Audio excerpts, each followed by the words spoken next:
Notre zoom nous emmène maintenant en Afrique du Sud, dans la région du Cap, où la culture française est très présente encore. Un héritage qui remonte au XVIIe siècle. À l'époque, une centaine de familles protestantes, chassées par la révocation de l'édit de Nantes, s'y étaient installées. Ce sont les Huguenots. Adrien Ponsard est parti sur leurs traces.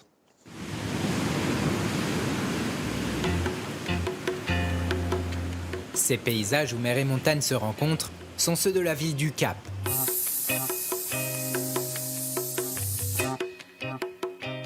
Il faut dire que le cadre de vie est idéal. 9 mois de beau temps par an. Le Cap, c'est une ville où il fait bon prendre l'air. Et rien de tel qu'un vélo pour ça. C'est vrai que cette route du bord de mer au Cap, fait partie des plus belles routes du monde pour faire du vélo. Les membres du Cap sportif se réunissent toutes les semaines. Et à leur dégaine, on pourrait bien croire qu'ils sont tous français. En fait, on a la chance parce qu'on habite dans un endroit magnifique, très sportif. On peut faire du VTT, du triathlon, du vélo de route évidemment, du surf, du windsurf, du kitesurf. Ce climat, ces plages attirent beaucoup de touristes. 2 à 3 millions chaque année. Mais pas seulement. Ce petit garçon est français. Et son père travaille au marché. Vous êtes breton ? Oui, bien sûr. De l'Orient. Thomas Rosel vit au Cap depuis 20 ans. Il y a rencontré une Sud-Africaine. Et on a eu 2 beaux enfants ensemble. Breton, Sudaf. Dans son échoppe, tout tourne autour du sarrasin. Ça a pris un moment, mais aujourd'hui on vend plus de galettes que de crêpes au Cap. Sur les crêpes justement, crème de caramel obligatoire. Et du beurre salé, bien sûr. Notre maître crêpier nous a conseillé d'aller faire un tour dans son quartier, Observatory. Il nous a donné l'adresse de l'un de ses grands copains. Frédéric Jacquier, alias DJ Fred Spider, a monté 2 boutiques de fringues et une de vinyle. Tiens, voilà, ça c'est mon dernier disque, Vom Records, Big Fight Boogie. Je prends 2 artistes sud-africains, je fais faire des remixes. Et ici aussi, la France n'est pas très loin. Yves Montand, bien sûr. Charles Aznavour, très content. Et ils écoutent ça, les Sud-Africains ? Charles Aznavour, c'était connu. Après, bon, j'ai du Véronique Sanson. Je veux dire, c'est pas... Fred, notre DJ disquaire, nous a vivement recommandé une visite chez les Pingouins.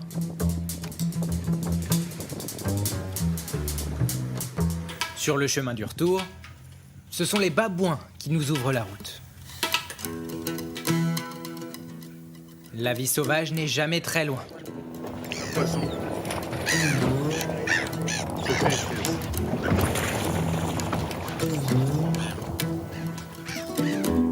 Ils sont quelques 3600 Français à vivre au Cap. Et rares sont ceux qui ne connaissent pas cet homme. Stéphane Cassédan est l'un des vétérans de la communauté. Il est à la tête d'une agence de voyage depuis 31 ans. Nous voilà embarqués pour un safari marin.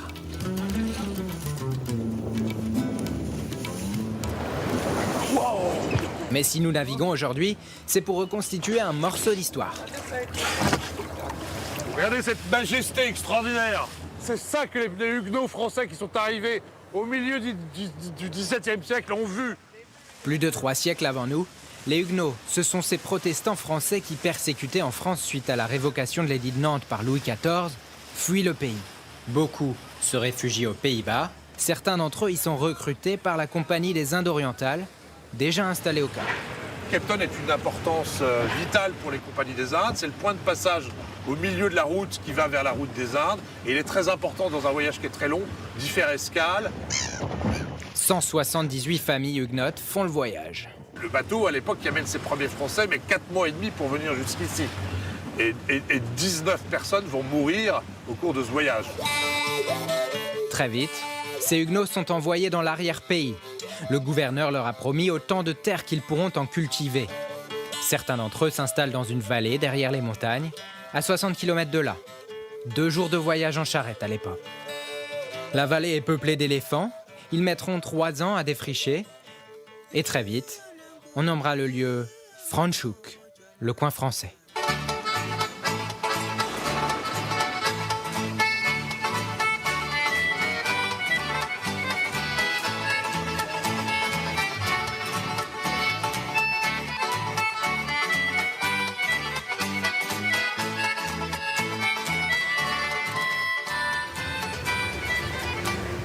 Quand on demande aux touristes s'ils savent pourquoi la ville s'appelle ainsi, Peut-être parce que la plupart des restaurants servent des plats français?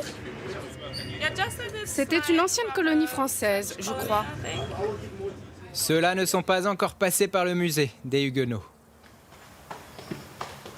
Siegfried Schaffer est l'historien local. On l'appelle le coin français, tout simplement parce que c'était le seul endroit dans la colonie du Cap où les Huguenots étaient en majorité. Sur les 178 familles débarquées au Cap, 9 viennent s'installer ici.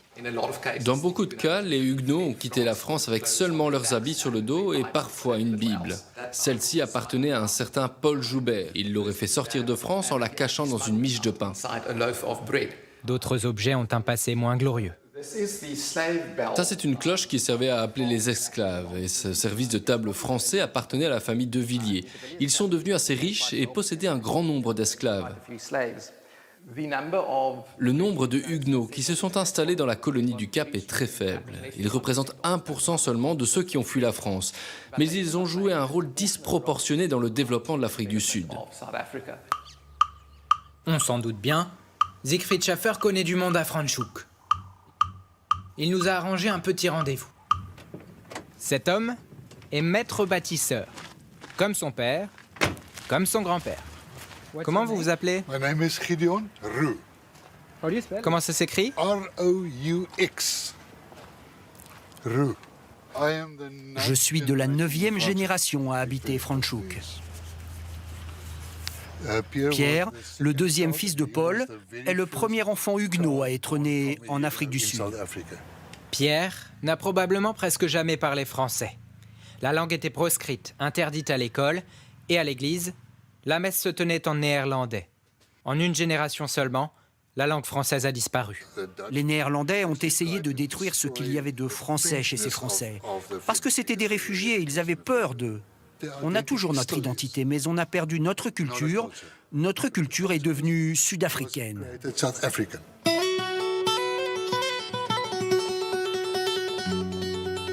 L'aristocratie afrikaner, ce sont les Huguenots français. Dès les débuts, ils cultivent la vigne.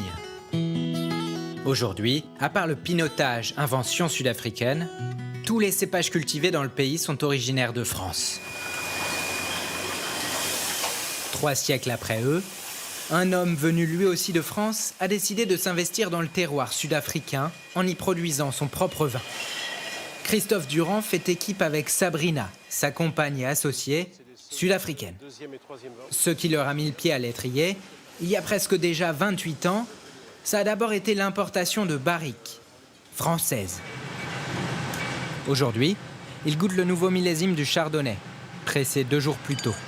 À 2024. Ils lui ont donné le nom de leur fille, Cuvée Anaïs, et celle-ci a déjà bien voyagé. J'ai fourni le Chardonnay en 2009 pour le mariage du prince d'Albert de Monaco. Oh, c'est bon, hein?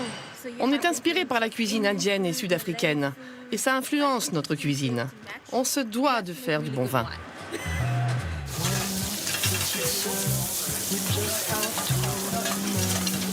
Poitrine de porc. Dans un bouchon. Riesling de Camembert, Sean. Christophe Durand a aussi ouvert un restaurant dans une cave en plein centre-ville. Vous êtes d'origine de Lyon? Non, je suis normand. Vous êtes Normand. Pourquoi vous ouvrez un bouchon? Un bouchon, c'est lyonnais. Parce qu'il n'y en avait pas au Cap, donc c'était l'idée, c'était un rêve.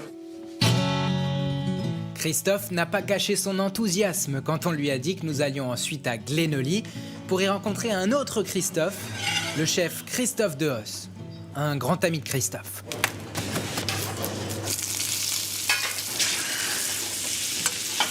Alors là, je suis en train de vous faire un filet de springbok avec une sauce bordelaise, avec de la moelle, sauce vin rouge traditionnelle,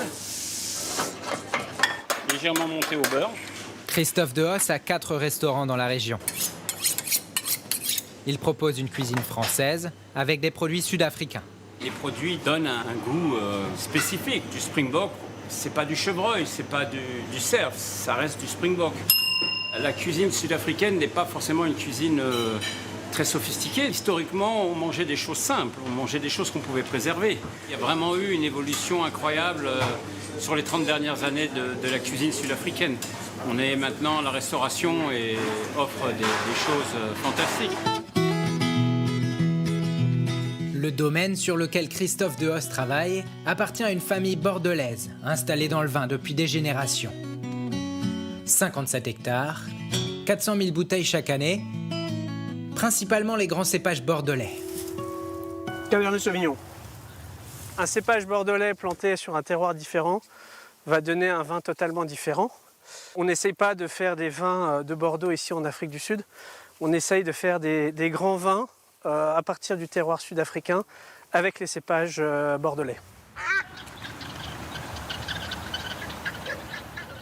Nicolas Bureau a repris Glenlee il y a 4 ans. Tu es là. Mais c'est sa grand-mère qui a tout initié. Quel est votre thème en fait? Mais Eliane de Lancsin a 99 ans et une vitalité extraordinaire. J'ai eu un coup de cœur pour le lieu.